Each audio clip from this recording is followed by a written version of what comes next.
और वहीं पर उत्तर 24 परगना के बोशीरहाट में पार्टी का झंडा लगा रहे बीजेपी समर्थकों पर फायरिंग की गई है। राहत की बात तो ये रही कि फायरिंग में किसी को गोली नहीं लगी।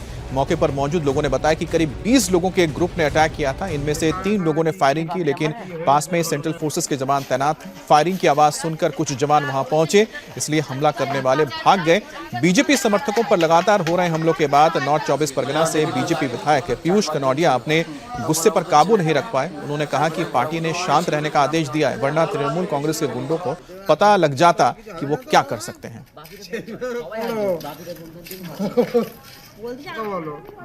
नंबर है हाथ দিচ্ছি সবার কিছু হবে না তো দাদা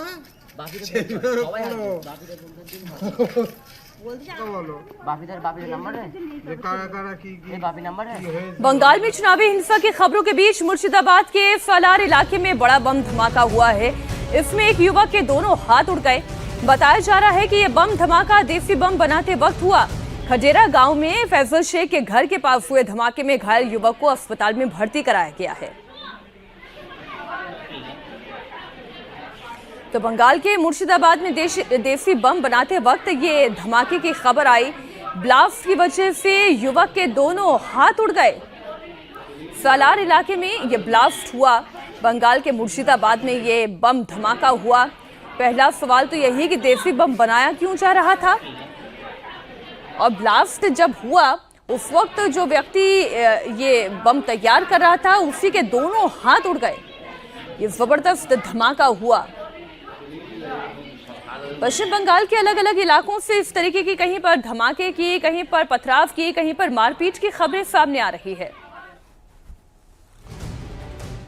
और अब खबर चंद्रनाथ रथ हत्याकांड से जुड़ी हुई है। शुभेंदु अधिकारी के पीए चंद्रनाथ रथ के हत्यारों को पकड़ने के लिए जांच एजेंसियां ताबड़तोड़ दबिश डाल रही हैं। हत्याकांड की जांच के लिए एसआईटी का गठन किया गया है, जिससे आईजी लेवल के अधिकारी लीड कर रहे हैं। एसआईटी में अलग अलग जिलों के पुलिस अधिकारियों को शामिल किया गया है। पुलिस ने कई संदिग्धों को हिरासत में लिया है, उनसे पूछताछ भी हो रही है, लेकिन जिन लोगों ने गोली चलाई वो अभी भी फरार हैं। उन्हें पकड़ने के लिए बांग्लादेश से सटे इलाकों में अलर्ट जारी कर दिया गया है। पुलिस को अंदेशा है कि हमलावर बांग्लादेश भाग सकते हैं। तो आईजी लेवल के अधिकारी इस पूरे तफ्तीश को लीड कर रहे हैं और इसमें कई जिलों के पुलिस अधिकारियों को शामिल किया गया है।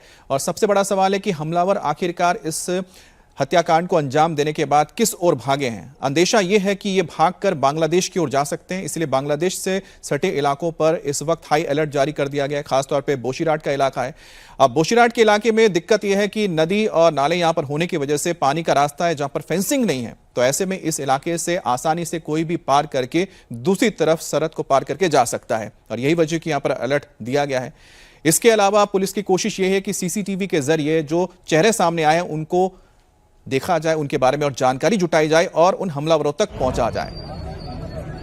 तो इस वक्त पुलिस के लिए सबसे बड़ी कार्रवाई यही करनी है कि उनको इन हमलावरों को तलाशना है और उन्हें कानून के तहत सजा दिलानी है, ताकि जो लोगों का इकबाल है कानून पर वो कायम हो। और यही वजह थी जिसकी वजह से यह परिवर्तन हुआ है और ममता की सरकार को हटाकर बीजेपी की सरकार लाई गई है। पुलिस को शक है कि इस हत्या के लिए प्रोफेशनल शूटर्स का इस्तेमाल किया गया है और इसकी सबसे बड़ी वजह है मर्डर में इस्तेमाल होने वाली पिस्टल। पुलिस को जो घटनास्थल से गोलियों के खोखे मिले हैं उनकी जांच से पता चला है कि चंद्रनाथ की हत्या ग्लॉक 47X पिस्टल से की गई है। ये एक ऐसी पिस्टल है जो ऑस्ट्रिया मेड है। इंडिया के आर्म्स मार्केट में आम लोगों के लिए उपलब्ध नहीं है। ये केवल इंडिया के टॉप क्रिमिनल्स, बड़े गैंगस्टर्स और उनके शूटर्स के पास ही मिलती है। और ऑस्ट्रिया मेड इस पिस्टल की सप्लाई पाकिस्तान और बांग्लादेश के रूट से होती है। इस पिस्टल का फायरिंग रेंज 50 मीटर का है और सटीक रेंज 25 मीटर, यानी अगर 25 मीटर दूर से दुश्मन को टारगेट किया गया तो बचने की कोई संभावना नहीं है और ये एक बार में बर्स्ट फायर भी कर सकती है।